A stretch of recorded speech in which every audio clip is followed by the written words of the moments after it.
Praise the Lord. Today I would like to discuss a condensed summary of the book of Daniel. The book of Daniel. This is the 27th book of the Bible and it contains 12 chapters, 12 chapters and 357 verses.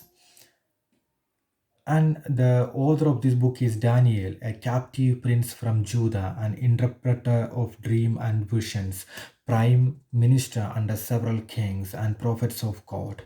The theme of this book is the prophecies of the Gentile world kingdom from Daniel day to the millennium and the eternal kingdom of God on earth.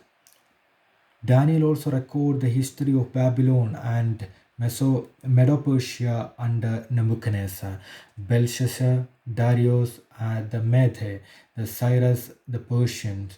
The universal theory of the book of the Daniel cover the whole length of the times of the Gentile is false.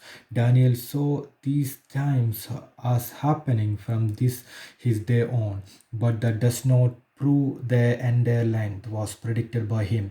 He only saw the world kingdom that were to oppress Israel from his day to the setting up of God's kingdom on earth. He could not predict the history of the oppression of Israel by the Egyptian and Assyrian before his day. There are 8 words empire in the time of Gentiles. So the book, this is the book of Daniel is a companion to the book of Revelation. And although like Ezekiel, a captive in Babylon, he was brought before King Nebuchadnezzar while young and trained in the Chaldean language and science. Career of resembled that of Joseph, promoted to the highest office in the realm. He maintained his spiritual life in the midst of the heathen court. Main theme of this book is the sovereignty of God over the affairs of man in all ages. The pagan king's confessions of this fact constitute the kingly verse of this book. If you divided this book into section 1 and 2, the one is talking about largely a narrative of personal biography and local history. It contains an account of thrilling event and divine interposition unsurpassed in the Old Testament. It refers to 6 moral conflict in which Daniel and the companion participated. The first conflict is between pagan self-indulgence and consistence in promoting health, and the second conflict is between the pagan magic and the heavenly wisdom in the interpretation of dream. Third conflict is heathen idolatry arrayed against loyalty to God. Fourth conflict, a pagan king's pride arrayed against the divine sovereignty, again God's wins. The fifth conflict is impious sacrilege arrayed against the reverence for scared objects. So reverence wins. Sixth conflict is between the malicious plotting and the providence of God over his saints. The providence wins. And the verse section 2 is talking about the vision and prophecies relating to the controlling hand, God moving to the sense in the panorama of history.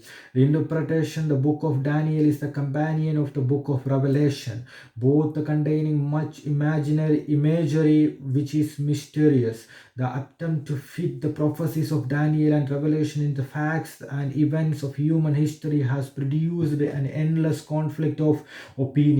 The true interpretations of the details of the visions is not always clear.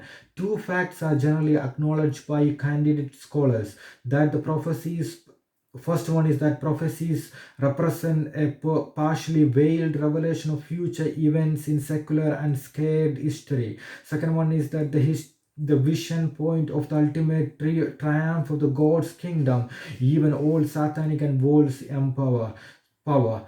In chapter 7, many comments see the 4 beasts and representing the 4 great empires: Babylon, Medo-Persia, Greece, and Rome, followed by the vision of the coming Messiah. In chapter 8, another period of Medo-Persia's and the Grecian history appear under the figure of beast. Chapter 9 contains Daniel prayer and veiled prophecies of time the coming of the Messiah. Chapter 10 and 12 contains additional far-reaching prediction and the revelation of future events. These 3 chapters have been the battleground theology controversy with many varied interpretations. And also the 10 things that talking about the end in this age, or the end time, the 10 things about the end time. The first one is the seven wild, second one is destruction of Babylon, third one is the second advent of Christ, fourth one is the battle of Armageddon, the fifth one the judgment of nations, sixth one the separation of tares from wheat, seventh regathering of Israel, eighth conversion of Israel, ninth liberation of Jerusalem, 10 and final fulfillment of six things of point 5, that judgment of nations and above. God bless you. Amen.